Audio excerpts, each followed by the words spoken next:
I have a very interesting guest. I have Seth Wiener here from Amigodata, and he has actually spent quite a bit of time already building up companies. So actually, in the first 13 years of his career, he was an investment banker.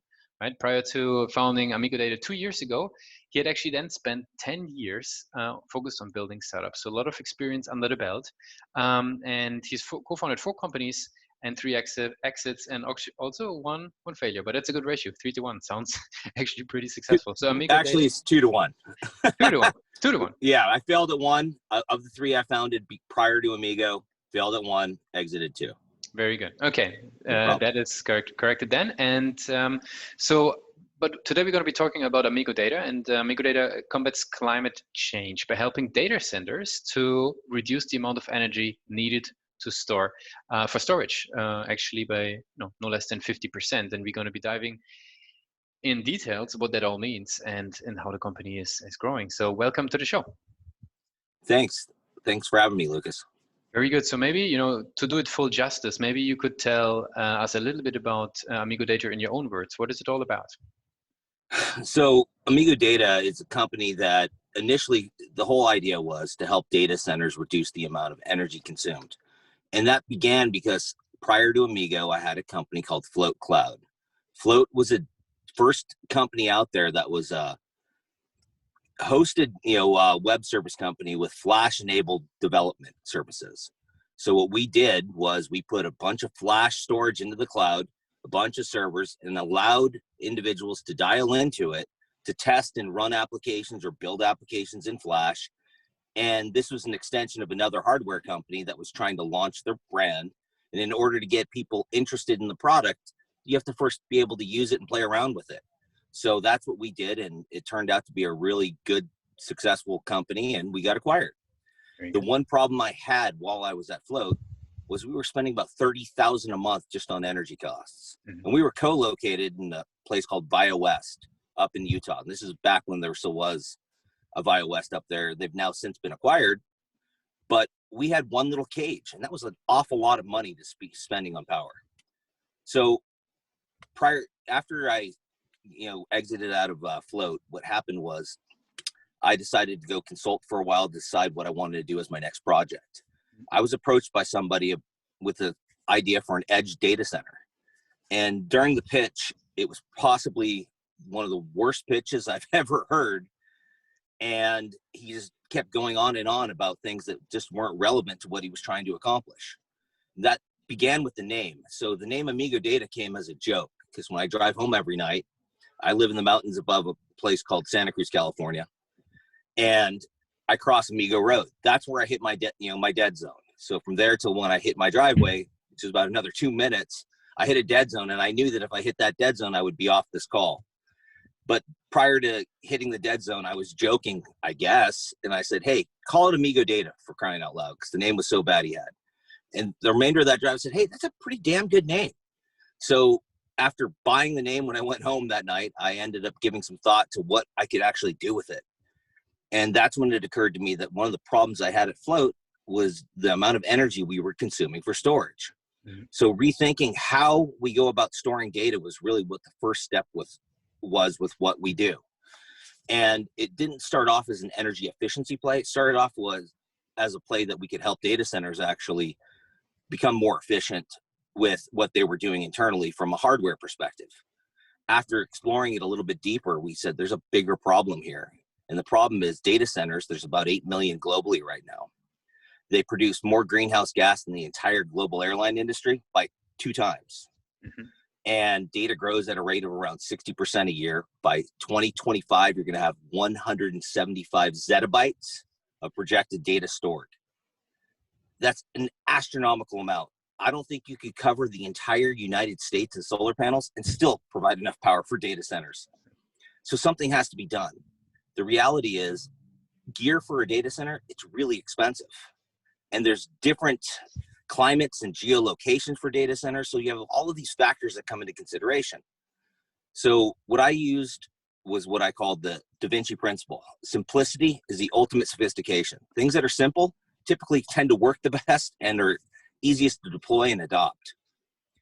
And if you look at how things get really complex, like networks, there's the old joke, Lucas, how does an engineer build a body? They put the head in one room, the body in another, and then arms and legs in other rooms, and they connect it all with wires. And if you think about it, that's not really efficient, but that's the way networks look. So if you think about data, what we do is we're 100% open source. We wrote a methodology for energy efficiency in data centers, so we're able to offer our clients carbon credits to offset whatever cost they pay us for a licensing fee and for whatever gear they're buying that's more efficient than what they have. And that's repaid over 5 years by qualifying with a third-party energy audit. And that's on an annual basis. And the purpose for that was we understand that the cost to switch to something that's a more efficient approach, well, it's going to be expensive, and most people don't have that kind of money in their budget. So this is to help offset that, because the bigger issue is we're running out of power. Everything's electric. Most people don't understand where electricity even comes from in the first place. So getting back on track with what we're doing, we saw that there's a huge need right now in data centers to how you manage data. And if you use our rule called 30+1, which is at 30 days, if you haven't opened a file, on the 31st day, we're taking it and we're moving it into cold storage. Mm-hmm. Now, that's not such a novel concept. Everyone does it. The problem is when you have a cold storage device on a network that's turned off, you're not recognizing what files are stored there. Mm-hmm. So as a result, recalling data becomes somewhat of a kludge. So the easiest way to do it was we wrote some code. This is just using plain business rules. In native language, you can use this across the globe. It doesn't matter where you are or what you speak. In most native languages, I like to say, because there's probably one or two that it's not going to work, you're able to use these rules to reprogram how the network views this powered down device. Mm-hmm. It believes it's still on. Then using a snapshot that's taken as the backup of that device, which is always done, which is a little small kilobyte footprint, that's what becomes our active file directory. Now, what we're able to do is say, oh, there's the file. So we can point to where the file is, then power the device back on with the next set of rules, extract the file that you need, take a new snapshot, turn the device back off. And that's pretty much it for the data management aspect. The next component, when you think about how much data we actually use, we use about 1% of what we create. Now, I'm not saying that what you create today is not going to be used tomorrow. What I'm saying is ultimately, we're all data hoarders. If you look at your desktop or you look into your computer system, if you run a Mac like I do, everything I've done, because thanks to iCloud, is, on the history of my Mac dating back to when iCloud is, in its existence, started saving my files, it's there. That's not efficient. There's no need for that. So rethinking and reimagining how you look at your data, that's really what we're doing. We then looked at how they calculate energy consumed by data centers. We understand that cooling is a huge problem.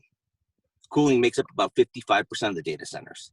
So from our initial idea, we've expanded into the 3 components that make up a data center, which is basically other IT and servers, storage, and cooling.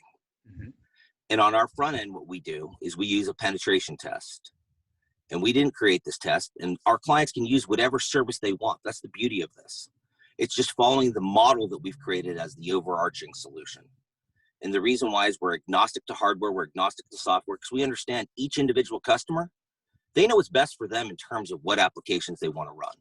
And I don't want to tell someone that you need to use this in order to qualify for something. I want to tell someone there's a lot of great stuff out there. Continue to support all of it. But at the same time, let's do something that's a little bit more efficient. And they all have good solutions that are efficient. So with that in mind, using a penetration test up front, the purpose for that is simple. On anyone's network at any given time, in an enterprise network, you're going to find devices that are unmanned or ghost drives. And unmanned devices are, I use the university as an example. There's a teacher that comes to a new university as a visiting professor for 1 or 2 semesters. Whatever device he or she gets allocated to them, they work on it, they leave to go back to their university. That device stays at the university they visited. When the new professor comes in, he or she's not going to use that device because that's someone else's. So they don't touch it. No one else in the university touches it. Why would you touch someone else's computer? That's just logic. So about 5 to 10% of the computers in a university at any time are unmanned. Well, that's a point of entry for hackers to breach because they can just see that it's sitting idle. So it's a really easy point to actually access someone's network. Next, there's ghost drives that are all around on a network. That's another 1% to 2%. So removing those from the equation, that's what a pen test is able to help you do. When you do that, you not only make your network stronger, but you also remove things that are consuming power. Now on the back end, we work with a partner company that we personally love, but there's other solutions that are like it. It's an IoT solution for cooling. And what they've done, which I think is pretty extraordinary, is they look at everyone's building as a unique entity and taking the individual attributes. If you know what a piece of grid paper looks like, cross-hatched, imagine that becoming the heat map that goes over the building. Well, where something is under load, that's where the cool air needs to go at that one time. You don't need to be cooling an entire floor or an entire space to get one area that's under load. Well, that's how we currently do it. And those are through what we call BEM systems. BEMS is a building energy management system that's put in when you build your initial structure. Some of those systems could be 30 to 40 years old in some cases because they're put in during initial construction. Unless you completely remodel and gut a building, you're not replacing your BEM system. They plug into anyone's system. It doesn't matter. It's a little API, works with anything, but they control it from the cloud. In doing that, they can cut cooling by 30%. So we can remove on the front end by doing a pen test, 5%. Just from the data alone, I don't like to really give the number, but it's huge that we can remove if you think about how much you actually use. And we're not making it unavailable. We're keeping it available in what we call next to real time. So you're not able to point into your own desktop directory and pull up a file. It might take a few extra seconds, but it's nothing that's going to be mission critical that's not able to be retrieved relatively quickly. And by doing that, we eliminate there, and then we get 30% from the cooling. So overall, these are permanent reductions.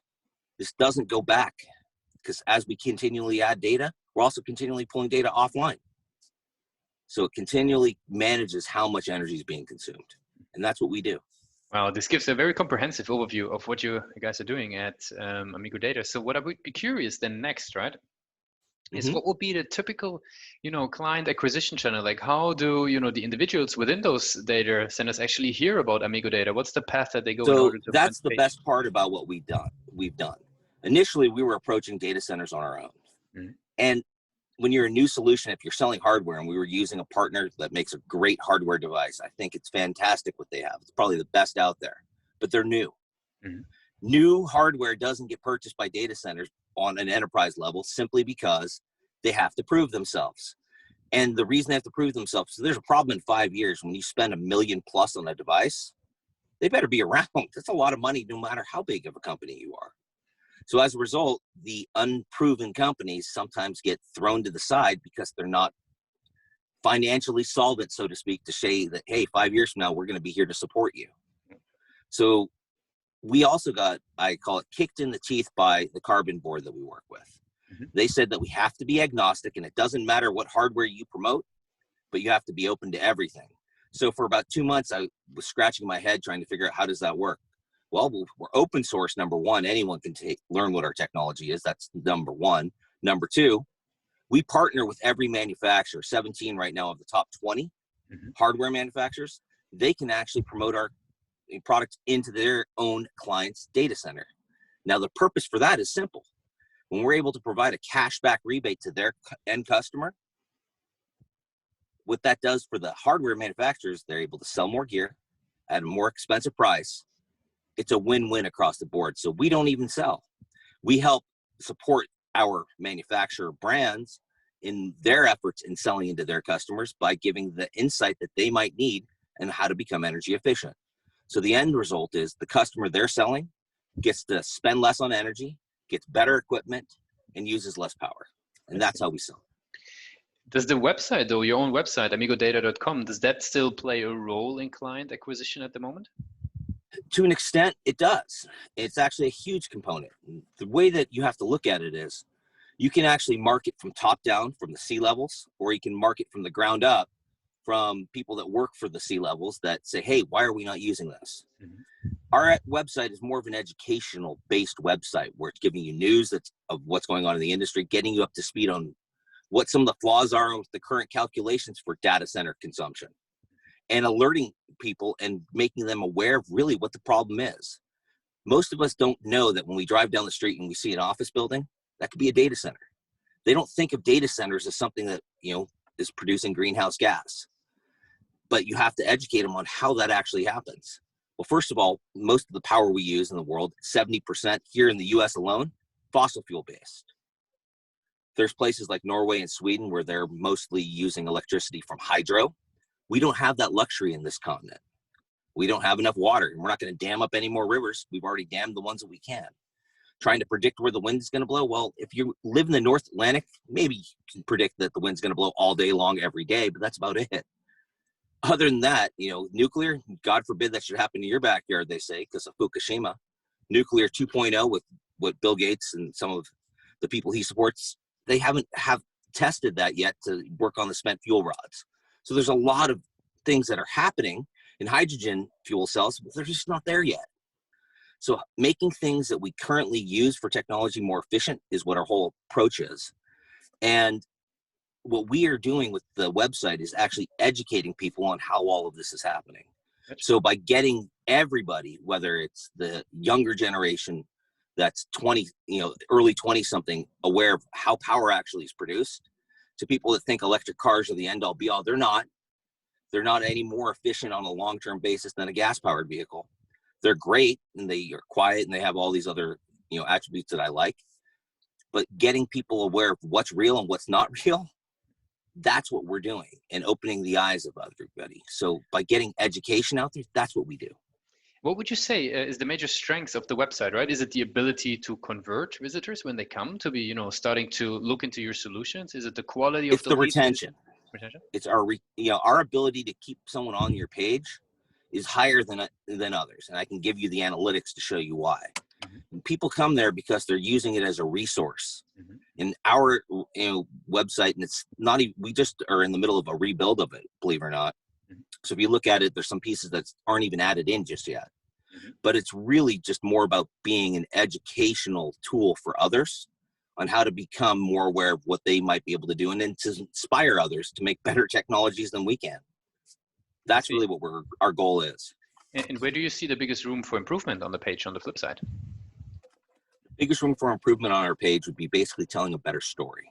Mm-hmm. And I say that with 100% certainty, saying, when you go to the page, we talk about the inefficiencies in data centers. But is it catchy enough? No, you can always improve your content. Content is king. And it's not how much content you have, it's quality of content. And the quality of our content can always be improved. Mm-hmm. Very good. Since we are slowly approaching, right, the end of the interview, I would love to, throw in a couple of rapid fire questions about, you and your story. So basically, first thing, what's the one single thing that your company is focused on the most at the moment? The one single thing that we're focused on is getting our name out there, getting awareness of who we are. Mm-hmm. If there would be no boundaries in technology, what would be one thing that you would wanted to have fixed for your company today? That's a great question. I would think if there's no boundaries, it would be to basically support other energy efficiency technologies that we see as sort of the next generation. Hydrogen fuel cells, that's really a big deal to me, because if you look at how the world's made up, water is our biggest resource. Why are we not leveraging that? What's the last thing that kept you awake at night about the company? The last thing that keeps me awake at night about the company is basically being able to stay around and alive. I still have this fear, even though we've been in it for 3 years and we're doing pretty well. I have this fear that we might not be there tomorrow. So it's about staying ahead of the curve and looking into the future and having enough insight to say, this is what we do today, but what is it that we could do better so we can help more data centers and more of our customers tomorrow? Very good. And the very last question, if today would be the very first day you working on Amigodata, what would be one advice that you would give yourself? To stick with it. Even when it gets hard, you got to just have enough, resolve to say, I'm going to stick with it and just do it. Very good, Seth. I really appreciate that you've been part of the show today. Thank you. And being a guest on Pathway Presents. Hey, it's been great. I appreciate you having me. Thank you, Lucas.